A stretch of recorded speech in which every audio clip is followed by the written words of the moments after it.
પંજાબના પટિયાલામાં કેક ખાવાથી 10 વર્ષની બાળકીના મૃત્યુ મામલે એક મોટો ખુલાસો થયો છે।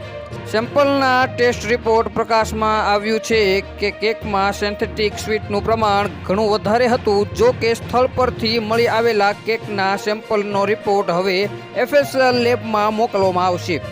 ગત 24 માર્ચ આ યુવતીનો જન્મદિવસ હતો। આ પ્રસંગે પટિયાલાની એક બેકરીથી ઓનલાઈન ઓર્ડર કરીને ચોકલેટ કેક મંગાવવામાં આવી હતી। તે ખાધા પછી તેનો આખો પરિવાર બીમાર પડી ગયો હતો।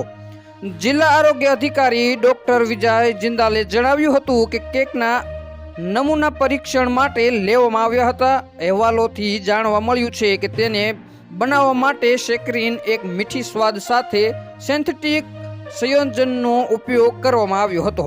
સાકરીનનો ઉપયોગ સામાન્ય રીતે ખોરાક અને પાણીમાં ઓછી માત્રામાં થાય છે। આ તમારા બ્લડ શુગરનું સ્તર ઝડપથી વધારી શકે છે। અધિકારીઓએ કહ્યું કે ટૂંક સમયમાં બેકરી સામે કાર્યવાહી કરવામાં આવશે તેમજ તેના પર દંડ પણ લગાવવામાં આવી શકે છે। બેકરીના માલિક સામે FIR નોંધાવવામાં આવી છે। સોશિયલ મીડિયા પર જન્મદિવસની ઉજવણીને લઈને એક વિડીયો વાયરલ થઈ રહ્યો હતો।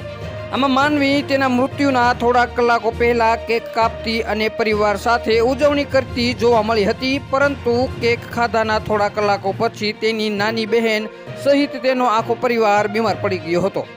હાલ માટે આટલું જ। મળીશું નવી અપડેટ સાથે। જો તમને મારા વિડીયો પસંદ આવતા હોય તો વિડીયોને લાઈક કરી દો, ચેનલને સબસ્ક્રાઇબ કરી બાજુમાં આપેલ બેલ આઇકનને પણ દબાવી દો, જેથી જ આવા સમાચારની અપડેટ આપને મળતી રહે।